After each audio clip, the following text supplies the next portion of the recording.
Goloza gwe baleka ku bombi ayagala umuleka. Antu geno maiza mu debate. Nga waliwo abaleta bagamba Bobi Wine ali mu kwesimba ku Museveni ensonga zaliko zaki za gwanga. Esawa yonna afuuka president. Kwe Bobi kulu tali mu gwanga. Anga liye Bobi kulu nga argument ye eri nti nze sesimbawo naye ndeese candidate. Yali alesani. Muhozi.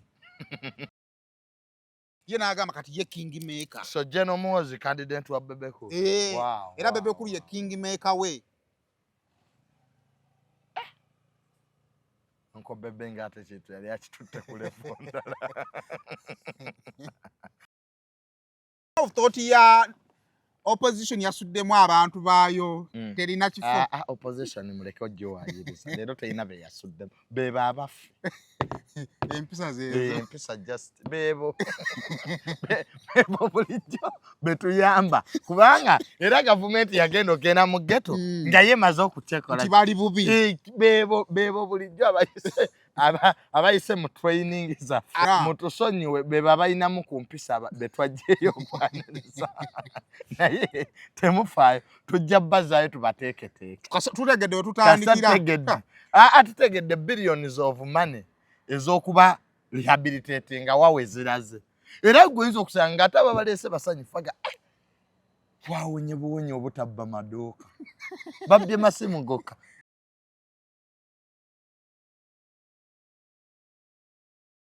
Nana Hub Mouthwash lyeddagala ettuufu lye nnakakasa mu kujjanjaba endwadde z'amannyo. Amannyo gakuluma bw'ossaayo ekyokya oba ekinnyogo gagasanyalala bw'osenya ovaamu olusaayisaayi oba ogayiza ludda lumu. Senyesa Nana naye weegendereza abafere tebakuguza kappa mu kkutiya musange mu famasi zonna.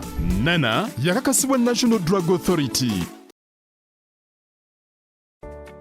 Musuubuzi munnange nawe walina ekirooto ky'okusuubulako e Dubai neneesanya okukwanjulira banno ba Clarion Integrated Logistics Solutions abeesigika era abeesimbu mu kutambuza ebyamaguzi by'okuva e Dubai paka e Kampala e Uganda nga biyita ku mazzi oba konnyonyi ku bbeeyi ejja mu nsawo yo. Twesige ku Clarion tukuyambeko okutuuka wotosobola kutuuka mu bwangu nga kagayise ku mazzi atwala ennaku 18 zokka ate eya kago atwala ennaku 3 zokka okutuukako ku woofiisi yo. Tusangibwa ku Diamond Trust Building omwaliiro ogwokuna akasenge 411. Kati osobola okukola oda y'obutereevu ng'oyogerako ne Nankabirwa Sitera ku plus 971 noti 58 noti 79 oba ku WhatsApp ku plus 256 756 846 772 oba jangu butereevu ku ofiisi zaffe ezisangibwa ku Hamri Airport e Deira mu Dubai. Clarion lw'okusaabaza ebyamaguzi byo mu bwesimbu okuva e Dubai paka e Kampala e Uganda mu nnaku 18 zokka.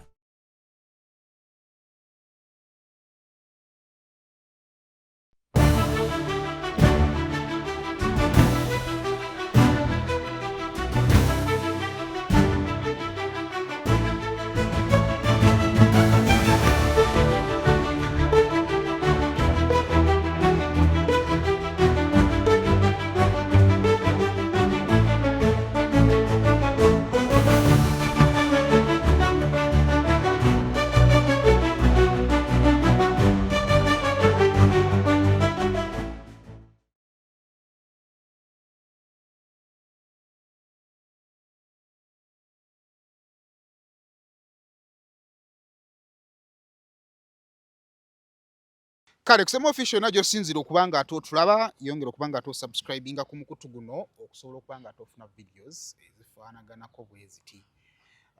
Nana Hub Mouthwash nziramu okubanga ate nkutegeeza nti genda mu drug shops genda mu supermarkets osobola okubanga ato omwefunira amannyo gwe galuma olira side emu ebyokyo binyoga bisanyalaza amannyogo funa Nana ajja kubanga ate kuyamba kabali bwe gwanga osobola okubanga ato omusanga mu bifo okungana bannayuganda oba osobola okubanga ato otumya Kampala n'abanga amukuleetera. Clarion Integrated Logistics abatika bintu babijja Dubai nga babireeta mu Uganda either ebisuubule obanga olina ebyamaguzi byo by'oguze ng'oyagala bireeta Kampala olina ensawo y'ogyala okusindika ng'oyagisindika Kampala ebintu ebigendera ku mazzi bijja mu nnaku 18 ebijja nga biri mu bbanga bitambulira mu nnaku zibeera 3 zokka. Kale jangu kuba nafe ba Clarion Integrated Logistics okusobola okubanga ate ekintu kitambuliza ddala nga bwe wandyagadde kibeere nga kitambula. Kale ne banafa Rosemary Beddings batunda bya mu kisenge bakutegeeza nti nno wano mu season tugenda wandibadde otereza ekisenge kyo gwali ku kyeyongo oyagala kudda naye nga oyagala kusulako bulungi bagamba nti balina enkola osobola okugulawo akawunti n'oteekayo akasente mpola then bw'okomawo n'ojja n'onoona ebintu by'oba n'otuma omuntu n'abeera ng'abikuleetera. Monday as usual mbeera ne Mirundi Junior wano. Last week twali naye kubanga yali atandise akantu officially. Junior onoonyeza akantu. Akantu kati nange Simon nakayingira. Nakayingira naye siri wakayingira naye wakayingira.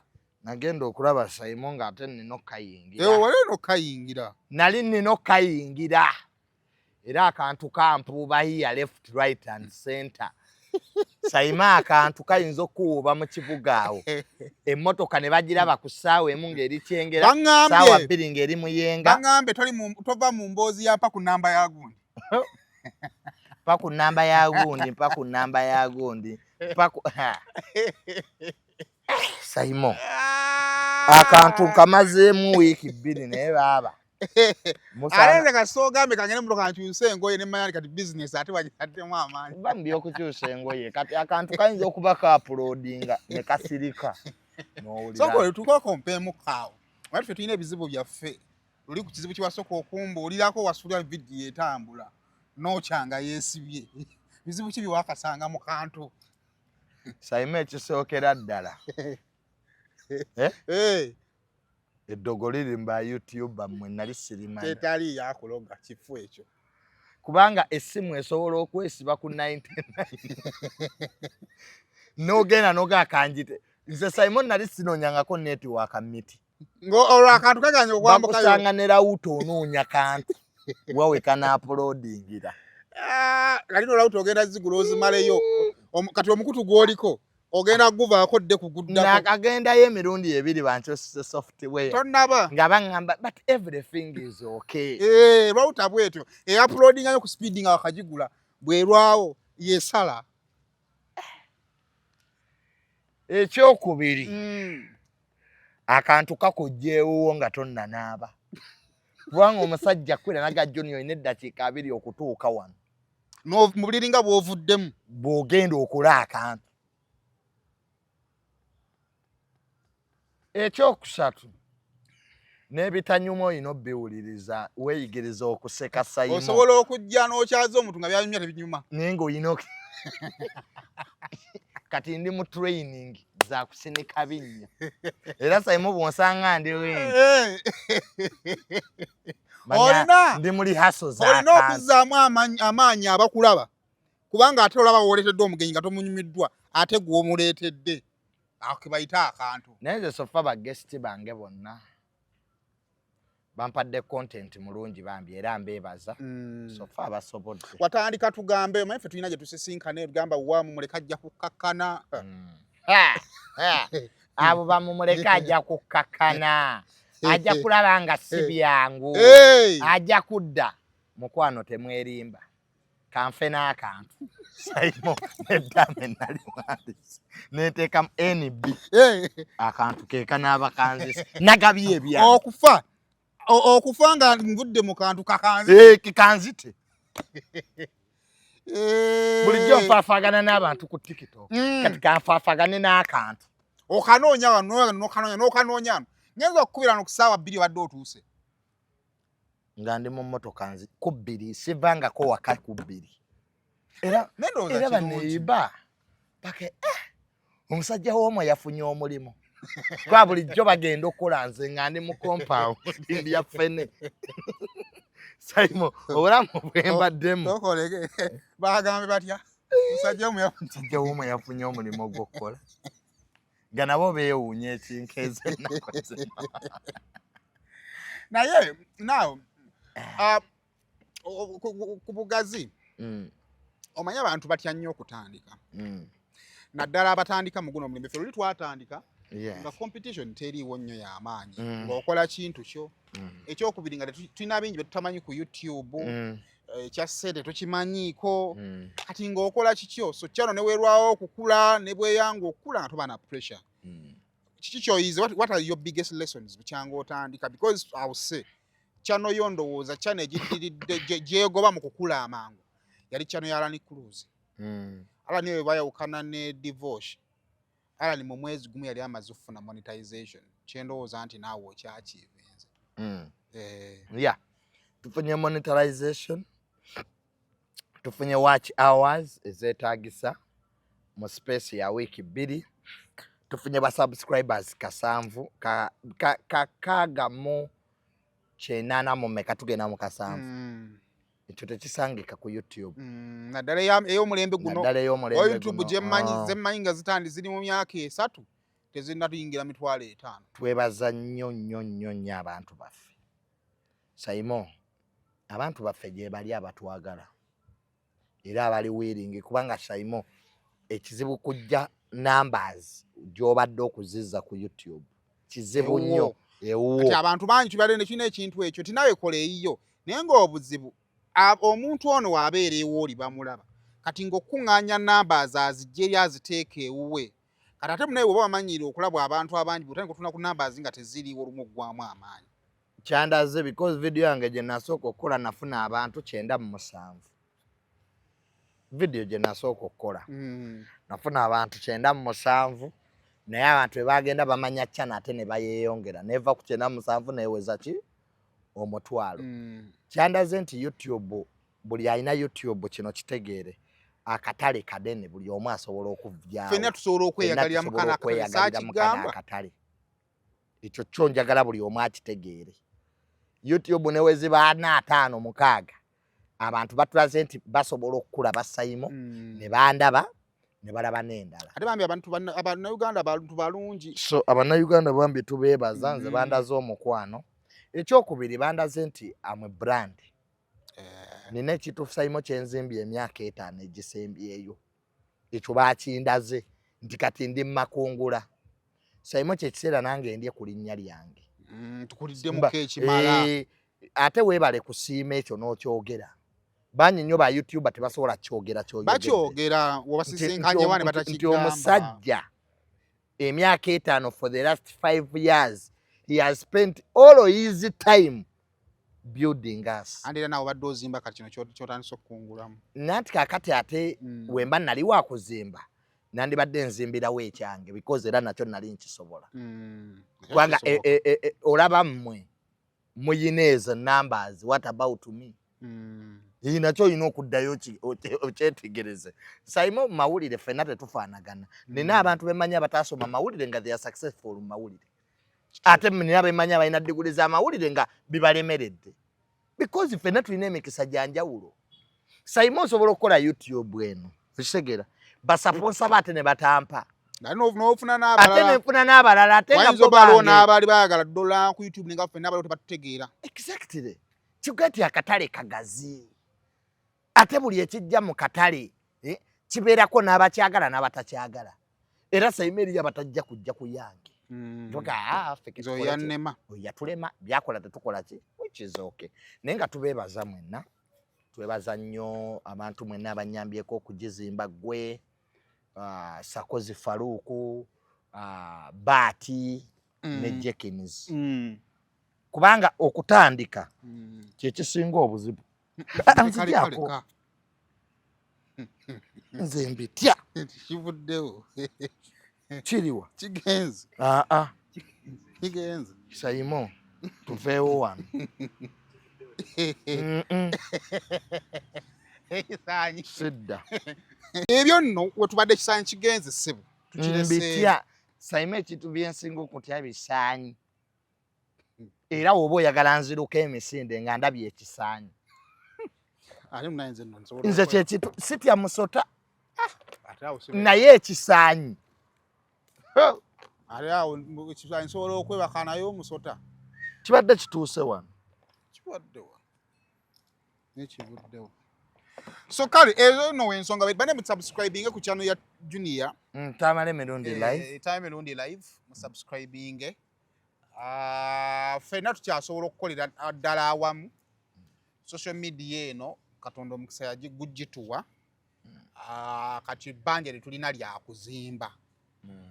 Products ezaaki ezenjawulo ne tusobola okuba nga ate tutuusa ebintu ebyenjawulo eri abakola ki eri abali abantu so buli lunaku uploadinga video emwemu lunaku uploadinga video emwemu.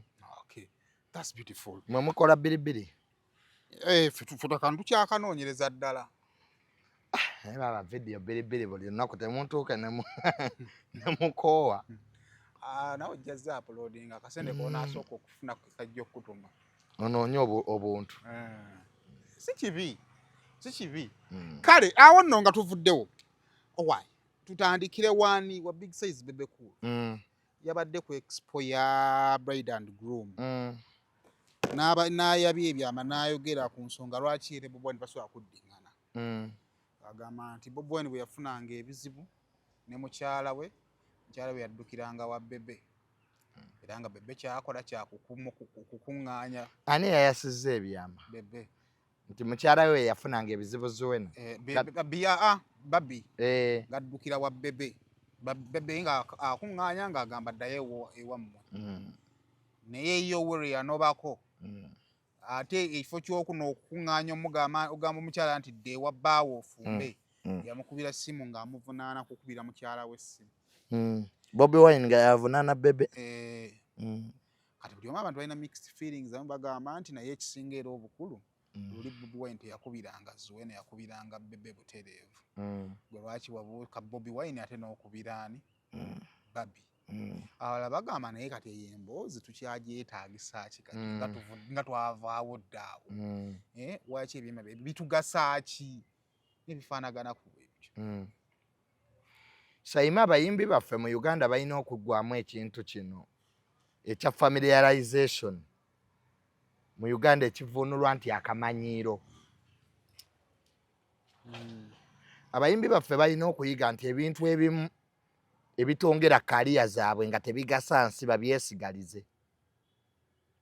Waliwo debates nga society teyagala ziyingiramu nga teyagala zimanya ng'ebyo bintu biri personal. Kitegeera?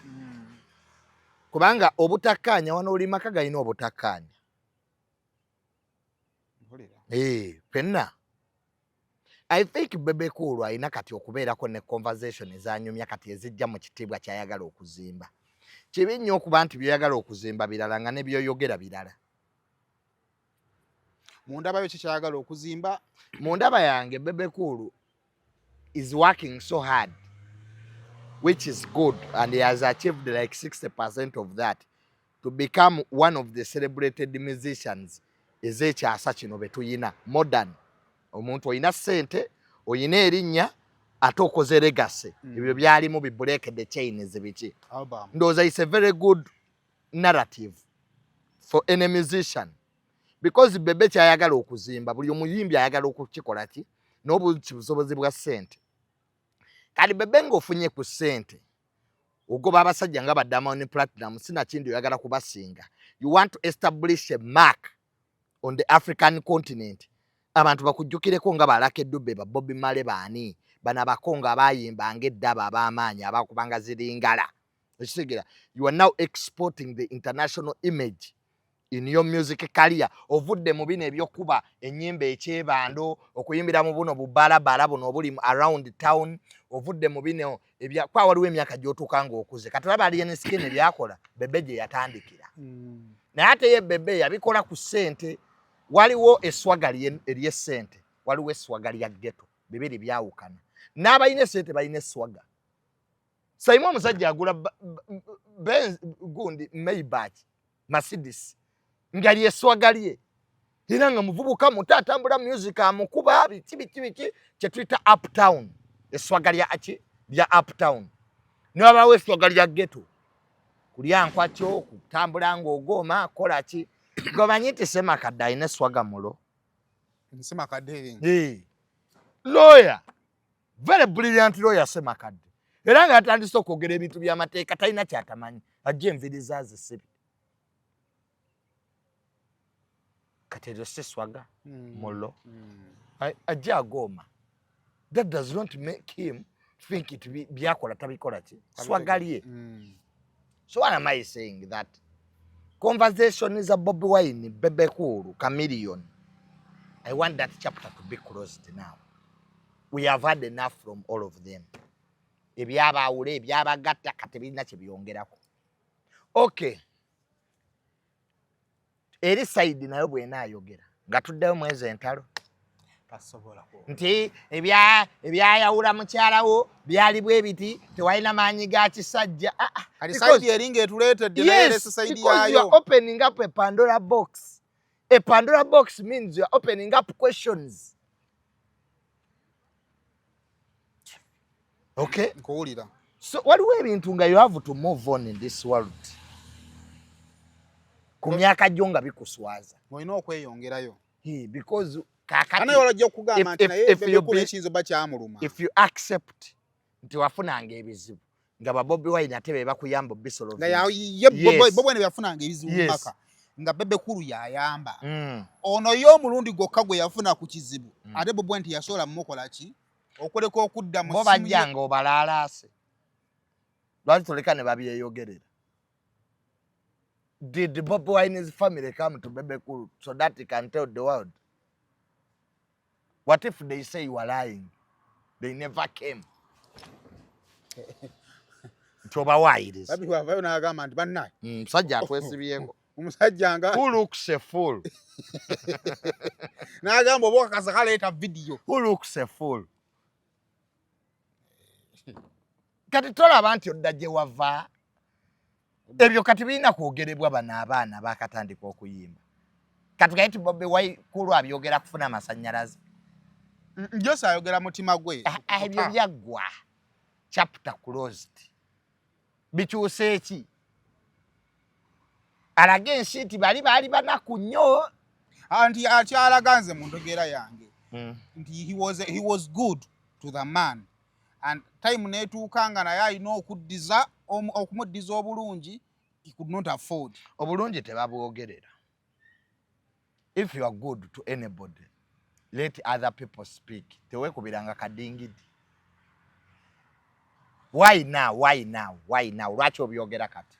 Nze nama ekirowoozo kyange nti Bebe Kulu has been in a kind of life where fans of Bobi Wine keep on attacking him. Naye nga waliwo ebituufu bye batamanyi. Kati nze ndowooza nti ekyo kireetera Bebe Kulu obutamatira. It is the other way round. Even Bebe Kulu's fans attack Bobi Wine's fans, which is normal. So it is 50-50. Aba Bobi Wine balumba n'aba Bebe Kulu balumba. It is normal naye ekibuuzo kye tulina okubuuza. What is the objective of what you are saying? Okyogere ofune ki? Because, okay, as Bobi Wine come out, okwogera ku Bebe Kulu, I think it's been a while. It has been what? A while. Why is Bebe Kulu keeping on talking about Bobi Wine? It also sends messages. Ye Bebe Kulu ebyo byolimu ya Bobi Wine yabivaamu dda. He moved forward. Nze ndwawo nnyo n'okulaba Bobi Wine ng'ayogera ku Bebe Kulu. Kati buli w'oyogera ku competitor wo, it's like Coca-Cola. Are they competitors? Of course they are. Competing for what? Competing for what? If everywhere there is competition. Bobi Wine is not a politician. Bebe Kulu is still an artist. Bebe Kulu ayogera ku break the chain. Bobi Wine ayogera protest vote. Saimo, buli muntu gw'olaba akeera ku makya n'atambula ng'alina omukka ogussa. We are competing, one, for resources. Two, we are competing for fame. Kati Bebe Kulu aba ne Bobi Wine nga siba competitor. Nga siba competitor gwe nga bw'ogamba. Kitegeera. Oli ava eyakkiriza nti oli amusinga. Ngani akkiriza nti anasinga. Bombi wabeewo avaayo. Okay, guys, I have taken a fundamental decision. Bebe Kulu is better than me. Ajja kugamba ansinga mu. Ekyo kyennyini bw'otandika that comparison is competition. Kyennyini ky'oyogedde. Asinga mu ki? Awo wenkulaza awo weetutte wennyini wembadde nkulaga. Era njagala leero oveeyo gambe nti Bobi Wine asiga Bebe Kulu mukina amusinga mukina olabe. His supporters will be in that comment section. Twaginako emboozi ya ku Bobi Wine ne Bebe Kulu ani yaleka munne. Boloza gwe baleka ku bombi ayagala omuleka. Antu geno maiza mu debate. nga waliwo abali bagamba Bobi Wine ali mu kwesimba ku Museveni ensonga zaliko zaki za ggwanga essaawa yonna afuuka pulezidenti kwegaye Bobi Kulu tali mu ggwanga Bebe Kulu ng'ali kwalo ati bw'ogamba nti ensonga za ggwanga n'abali mu ggwanga nabo baba nsonga ezirimu anga liye Bebe Kulu ng'argumenti ye eri nti nze seesimbawo naye ndeese candidate yali aleesaani Muhoozi era agamba nti kakati ffe kye twagala nze ku candidate gwe nnina ne Bobi Wine ng'ali ku ballot njagala tulaba ani anaasooka okulya bwa president ye n'agamba kati ye king maker so General Muhoozi candidate wa Bebe Kulu wow, era Bebe Kulu ye king maker we nko Bebe ng'ate kintu yali akitutte ku level ndala era nze bwe yakiŋŋamba be bamu ku babalira omukulu era bwe yakiŋŋamba nze ne mmaliza nga kiri kimu nti tebeereka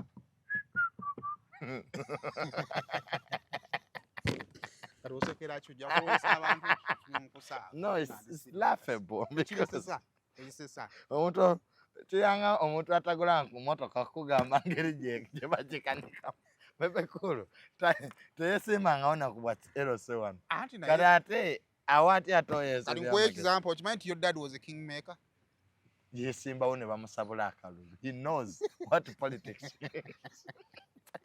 Saimo obanga tewesimbawo tomanyi kalulu kati omuntu atakolangako YouTube tamanyi kantu akalabira wano bw'ojja koma okupiika omuntu nti byakoze tebiri mu magezi esegeera Saimo if you have never gone to school you never respect a degree until when you sit at the university lecturer nakuwa topic gandi search about this no matter weekend namba ngo nabisazaamu mu ddakiika this is rubbish ng'asomyeko kigambo kikola ki kisooka kati awo respecting abasoma era mpulebwanze saasoma mwabasoma mu nsinga mukwano budde bwe namalayo ate nenvaayo tuyina bingi nnyo bye tumanyi by'otamanyi a school is not there to get degrees, even the training you get from a school. It is a whole experience. It's a lifetime experience. So why am I saying that? Bebe Kulu is a rich man. In that sense, he has built He's comfortable. He's comfortable where he is. I don't know later. Nze gundi yange badenti. Bobi Wine ne Bebe Kulu kabe bali. Bebe Kulu watuuka olwa fame, Bobi Wine asootuka olwa ssente. Bobi Wine watuuka olwa fame, Bebe Kulu asootuka olwa ssente. Kati kitegeeza there is no need of okusigala nga beepookinga ona kati bali ku makubo ga njawulo. They're on different roads. Bebe Kulu wants power. Abayimbi bali tebamanyi buyinza. They were looking for money. Kati ne bafuna ssente. Kati today they want power. Ayagala maanyi. Bebe Kulu wants to be in a country where he has a ridika. He can get services wazagalidde. Abanene we baba wayagala okutuula. Social recognition. Era omulaba nnyo ennaku zino is mingling with yomu ku be baayita n'okugenda n'okujja kuggulawo ekibiina kya DF. People with power. Kubanga Bobi Wine bwe yajja yazuukusa abayimbi nti okuba n'erinnya nga bakubira enduulu mu butale tekimala kati. Olina obba mu ba decision makers ab'eggwanga. Olina obbaako w'okwata. Edda abayimbi baali comfortable nga sipiika waba ayagala anayimba ku mikolo gye abatumira muntu personal assistant genda olabe baagala ssente mmeka. Era omuyimbi enkwatagana ye yakomanga awo nga ne sipiika amusasudde tamumanyi naye amuwulira naye gye bamusasudde n'agenda n'ayimba tudde baakikyusa. Omuyimbi ayagala ayogerere ddala n'omunene ebisukka kuyimba. Tewabanga prime minister njagala ajje twogere ensonga teri ku bukadde abiri bwagenda kumpa. Yes. Njagala kumanya beyond obukadde abiri kiki kye tusobola okukola. Abayimbi kati basuubuzi. abayimbi kati Bebe Cool alina ekirombe ky'amayinja ayagala ddiiruzi z'enguudo asusse kuyimba yaddayo n'asoma engineering asusse kuyimba n'okusoma yaddayo ne mukyala we yaddayo bayagala bwa minisita mukyala we president ajja mu appointing please people go to study for reason tetukyasoma bino nti soma ekyalo kikugambe nti olina diguli sayima abantu bamala funa mirimo n'ategeera nti okufuuka kamisona n'addayo n'asoma ng'akimanyidde ddala tuwemala okusoma nzira wano omulimu guli wali gunninze yes kyovula babaga toddayo kukola masters nga tolina mulimu you are mastering in what ekyokwera Bebe Cool ayinza okuba nga ayagala wano nga tali ready kati kuba Bebe Cool ayagala buyinza kati naye waba ayagala buyinza obulamu bulina stages waliwo stage yaba foot soldier abo batokosa muntu tiki waliwo stage yaba strategist abo be bali emabega w'abatokoza ki emmundu mu process y'okwagala obuyinza is Bebe Cool supposed to do the foot soldier job eriwe ya foot soldier gyakola kati ebyo ebya family yange bikoze biti ebyo nti awo osobola okugula abaana ne bakukubira bobwine gwengo olyo ati kati ekyo kyo yakozeemu ensobi anoonya obuyinza alina conversation z'abatakyalimu sayima ekigamba nti John yakuze abantu balina okulaba enneeyisaayo ng'ekyusa bwebaga nti omuntu ono yakola ki olina amannya g'abantu agamu g'oba tokyayisa mu kamwa ng'oba esonyiwa ng'oba baba tebakyali mu bigendererwa byo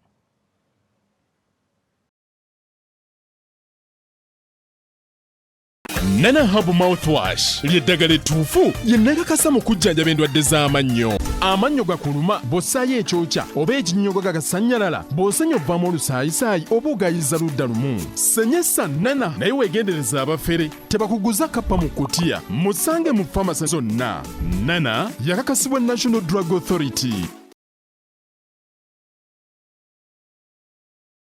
Mu nsi ey'ennyambala n'enzikiriza we bikwataganira Hijab Nation ejaguza okwewaayo kw'abakyala abasiraamu mu by'ennyambala. Abakyala muli b'amaanyi, mulina obusobozi, muli balungi ate bakozi nnyo. Twegatteko olw'okugenda mu maaso n'ennyambala mu kulyowa emyoyo, enkulaakulana n'okuzzaamu amaanyi mu by'obulamu. Jangu wezzeemu amaanyi ositule n'abalala tusanyukire wamu okoleze omumuligo nga 23 ogw'omunaana 2025 ku Thobani Center omwaliro ogwokubiri okuva ku ssaawa 6 ez'emisana okutuuka ku ssaawa 2 ez'akawungeezi. Okuyingira $5,000 gyokka ne $2,000,000 emmeeza ey'abantu 8. Jjukira buli nnusu eyamba. Hijab Nation, empowering Muslim women. Biwagiddwa Mimi's Glamour Palace, Right Now, Print Creations, E-Corp, Juice Sanctuary, Mami Gadgets, Flory Flower World, Jeje Sounds, wamu ne Rashida Veils and Makeup.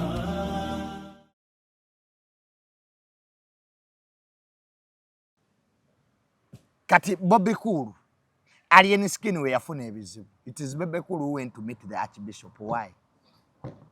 Bebe Cool alina ebintu byakolera aba abayimbi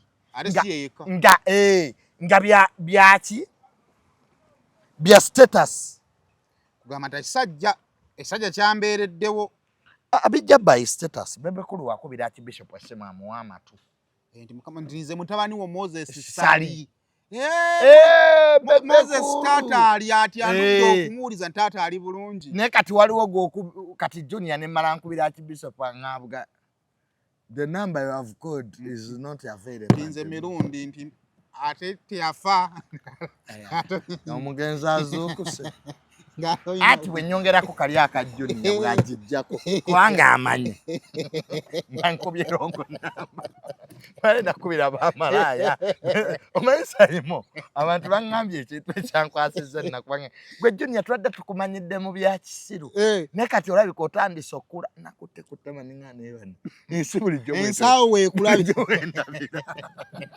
ate kasawo agenda ku TikTok n'otandika ebintu by'abantu simanyi neŋŋamba nti abantu engeri gye bakwagala muwandika endeera kubanga aliwo badde osinga obbaweere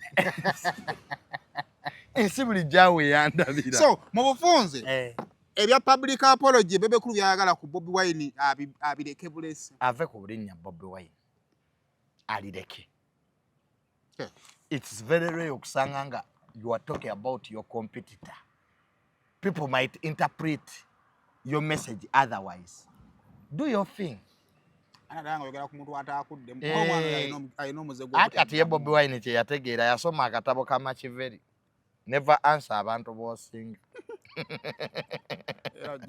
Nze Saimo, bwe mba nnyomba n'omuntu nga tanzira mu kimpisa bubi. Oba oyagala nkuwalana, nkuvume nga tonziramu. Oba omanyidde nnyo, nziramu.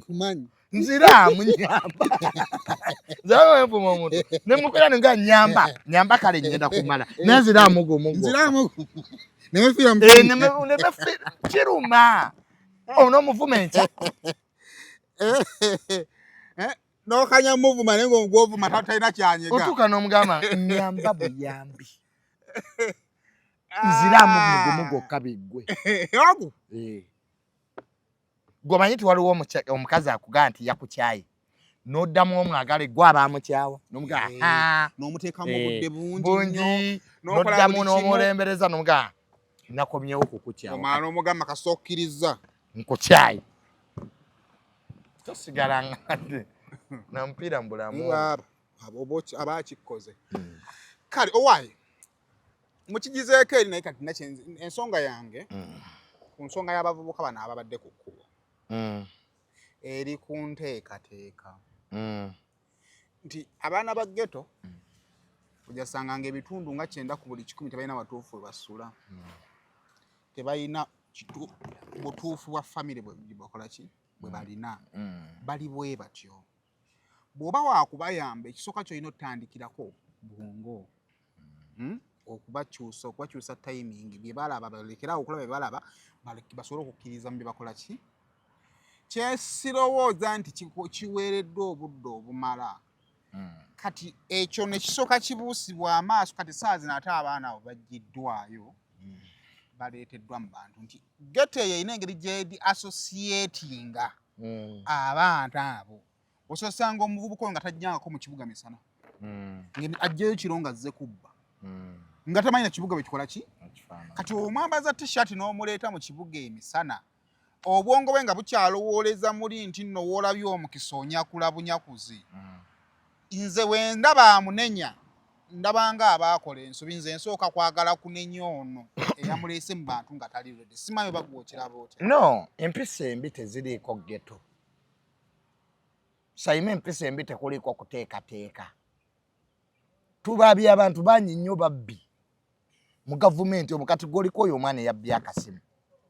There are people in that government who have stolen billions of money. Does it mean nabo bakolera mu ghetto? Yes. Obubbi kibi era tukivumirira. Omubbi abbeeza eddwaliro mubbi. Omubbi abbeeza enguudo mubbi. Omubbi akuba abantu abutayimbwa mubbi. It is all crime. Okay? The problem we had, or we are having, President Museveni ngazo okukima empapula. Do you need to mobilize hooligans? Because okusinziira ku president yatugambye ebimwamuwaliriza okukomawo yagambye omukwana abazzukulu gwe tumulaze tagulabanga katwatu ino bana abazzukulu awo nga bazze okumwe. Abazzukulu abali organized. Ekizibu kye tulina buli muntu ayagala kwetega president. Buli omu ayagala kulaga nti yakola. Saimo tukoze channel zino. Omanyi nti oyanguyirwa okufuna opposition than wa government. Because they don't want to talk. Bogera president wali. Right now, singa ba ministers bali ku YouTube, bali ku TV, bali ku radio, bogera government byekoze emyaka 5. Balinda president wali, president nakyala mu kitundu, Saimo n'abe kitundu ekyo ne batogera bibaluma because ministers abasula mu cabinet abamulaba bulirwa Monday. Nabalabe kawempe nga beba kutemizinda. Fa abadde ku ground nga tumobilizing tebogera je kwirukungana. Tetufunye mukisa kwogeranga ba minister balinganga ba minister. Buli omu ayagala bamulabe, buli omu ayagala yakola, buli omu ayagala okuzina. No, Saime kye. N'alamanyi kuzina n'azina maso ga president ne yeebaka. Arabas faces zezimu, they are the same ministers, balaba mu cabinet, they are the same ministers, abamulumba nga agenze embalala, they are the same ministers, aboogera nga ali mu Buganda, they are the same. Please, it's enough. Chimala. It's enough. Kakati abaleese abaana bano. One accountabilities. President Mugeto twagendayo era bino bye bibala. Exactly. Abaana ne batabawerekera ku bazza. Accountabilities. This abaana buli omu mwadde mutwalo ne saati, mutwalo. Abaana abalina okuleetebwa nga omukulu agenda kujjayo empapula, balina okubeera vetted. Abo abaana ba ghetto beetagisa mu kisaawe Kololo. Wabala bajje Kololo. Beetagisa ki? Kubanga mugenda kujjiramu n'ab'empisa embi.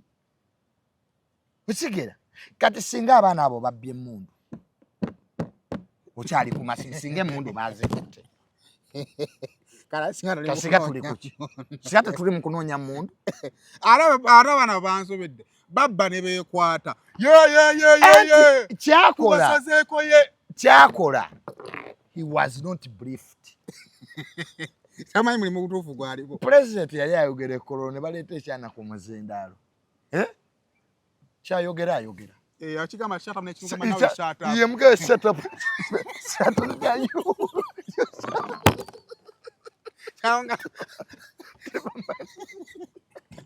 Tekyama bashigamba shut up tekitegeeza. Yagamba nawe shut up. Nadia, I'm telling you.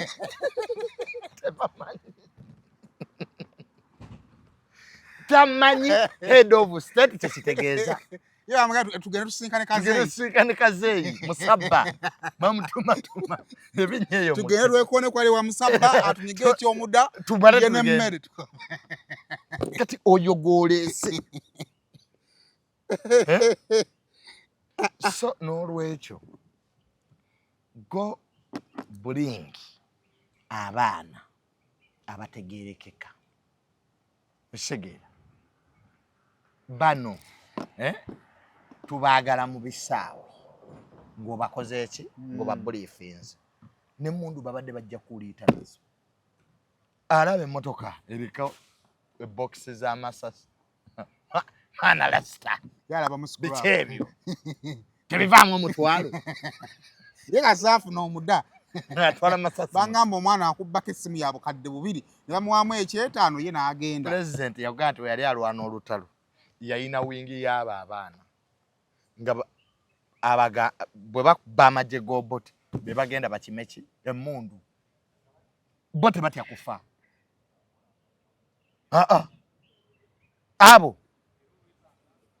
kakati n'olwekyo sinenya baabaleese naye nteekateeka yakoze eki yabuzeemu. They were not briefed. Ababbi amasimu g'abantu bakwatibwe ekyo kyabadde kikyamu era kyalaze ekifaananyi ekinene ti actually nebaza nnyo gye noddamulira ne gavumenti okuteeka amaanyi mu ghetto. Olaba beeyisizza bwe bato after all those babasunsudde babasunsudde n'osunsu ne bajjamu abalina ku mpisa kale be baaleseeyo bo bafaanana batya baagala nga tulondemu kala bataatuswaze sigale mu ghetto kale singa basudde ghetto yonna yali bijjana kukwata omukazi ng'amasasi singa tebakyayina bandikwaganye n'amagye kabubaga twekoneko wali ewa musabba tumale tugende so nze ndowooza ati abo be balina empisa bulijjo be batendeka.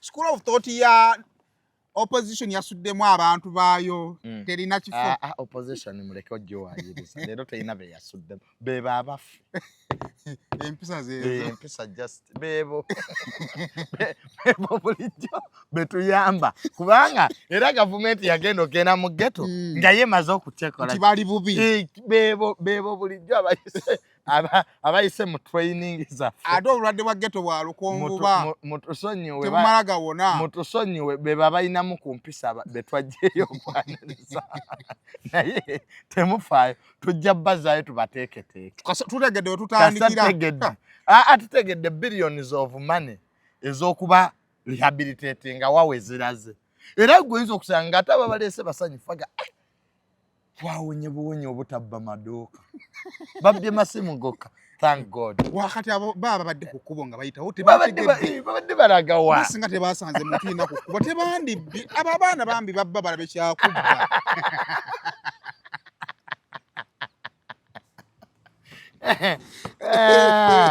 So bino ebyopposition nti yataddemu abantu. Abaana bagambye bulijjo nga tebatuteekamu.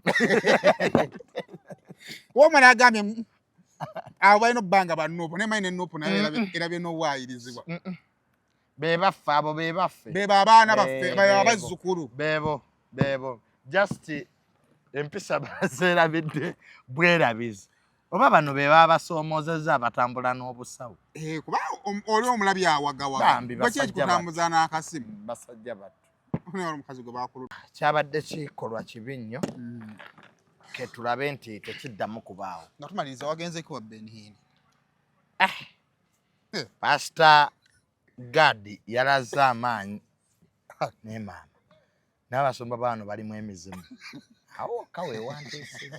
Yasose n'asuula Pastor Jessica. Kacha. Niye kanga bwati. Naye yagaanye. Ne maama naye. Maama yatudde butuuzi. Mbamubye. Tebamukubye kutwanyi. Asala amaze omusabira n'atuula era vaawo. Speaker yagaanye. Kubanga akalulu ka seeke kaali kasale. Akalulu ka seeke. Benini yabadde ayinza okukayiwira. Kaali kasaalibwawo. Era namulabe nga kyafa kimu. Wengwira. Akalulu ka seeke kafiira. Sipiika yaganye ebyokugwa. Kalulu ka seeke. Anti buba bujuliza obwenkukunala nti tosobola kugenda ku kikola NRM. Ye bamusabidde. Nagaana. Bamuluddeko ne bamuva ku mutwe n'akaluba. Ne bamudda ku kifuba n'akaluba. Ne bamudda mu lubuto. Ko Benihini kirabika ono muna. Yamukongoseeko. Naye nga kyabadde kirungi naye Benihini atuyambe ayiteko n'emulago. Mubalema. Abave kumu. Bantumye abalema b'emulago ne bamugamba. Wadi yaabwe enzigule basimbe layini gwasabira emiggo gwata. Olukiiko tebaaluwulira. Olwaki? Olw'enjiri baali balina kujja ku njiri. Amaanyi wegaliwo. Ani akati babaako center point yaago. Naye nga bambi byabadde birungi nnyo. Abatambudde batambudde. Kayanja yafunye kamubaaka eri super. Teyafunye bufunye kamubaaka. Yalaze nti ali mu kiti kike. Yalaze nti ali mu kiti kike. Nina kye nalabye mu njiri ya jjo. Anti gye yabadde amaliriza. Naye buli musumba abadde afugumira Kayanja. Anga ajjukira bonna kye yabakoze. Kayanja mwenna mukkiriza mu Benihini nti mubulizi wa njiri ki w'amaanyi. Kati Benihini gwasonzeeko tosobola kulya kusazaamu kigambo kya Benihini. Kati Benihini yamaliriza akoze nti awadde okusalawo kuno wammanga. Saawa zino omwaka ogujja agenda Ethiopia ne Zimbabwe. Jukire Zimbabwe Kayanja alinayo spiritual son we Butabwashe.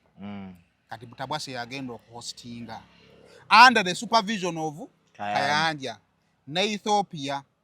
Kati n'agamba mu Africa yenna awulira nga wandyagadde okukyaza Benihini Miracle Center Cathedral. Singa Kayanja aba tayagadde taba kukyaza. N'alangira nti alina olukuŋŋaana lwayagala otutegeke Holland. Naye ekibadde kimulemesa nga talinayo host. At host we Holland era ne special son one wa Kayanja. Naye n'amugamba nti nze okugenda e Holland either nga gw'osituse oba Kayanja Junior ng'akoze eki. Kati twagenze okumaliriza ekirala nga bali mu kusabira nsi. Israeli, Congo, Tshisekedi yasindise Ssaabasumba. Kati twagenze okumaliza olukuŋŋaana nga Kayanja is global. Era abadde global. Naye ku luno Justin ekintu yakiwanise waggulu. Yakoze stage baaba. Kye twatuukawo ekintu kyo kyabadde ky'amaanyi. Naye n'abalala nabo bagenda kyaza ba Benihini baabwe. Kanaani awo nawuliddewo. Benihini omuddugavu. Waleeta omukyana Benny Hinn okuva e China yandiyingira waawo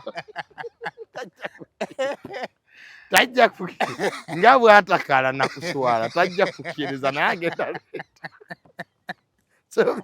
soira babenini abachina olabe babenini abaddugavu nga nabo babaleese machake tebasobola bikkiriza owe Kanani tajja kukkiriza kumujja ajaita Benny Hinn omuchina nga ye Benny Hulu naye njagala kwebaza musajja wa Fanero Pastor Grace Apostle oyo musajja obukkakkamu bwe bujja wamba ensi olunaku lumu Apostle kubanga Apostle ogolaba yabaddeyo wa Benin Apostle yabaddeyo oyo musajja obukkakkamu olumu ajja wamba ensi nga Museveni tamanyi musajja w'amaanyi like he's very down to earth I think amanyi bw'aba yagenze Apostle Grace Lubega that is a tick nena Apostle Serwadda namulabye ne Apostle yagenze Apostle Makula yete yatawanyi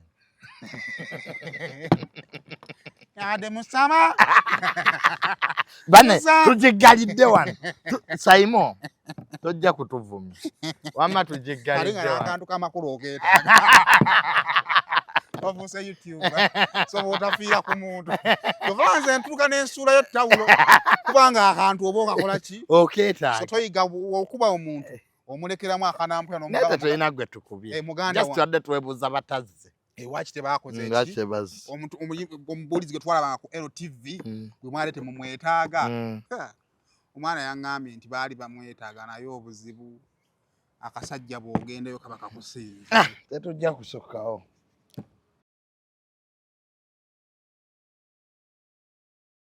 Nana Hub Mouthwash ly'eddagala ettuufu lye nnakakasa mu kujjanjaba endwadde z'amannyo. Amannyo gakuluma bw'ossaayo ekyokya oba ekinnyogo gagasannyalala bw'osenya ovaamu olusaayisaayi oba ogayiza ludda lumu. Senyesa Nana naye weegendereza abafere tebakuguza kappa mu kkutiya musange mu famasi zonna. Nana yakakasibwa National Drug Authority.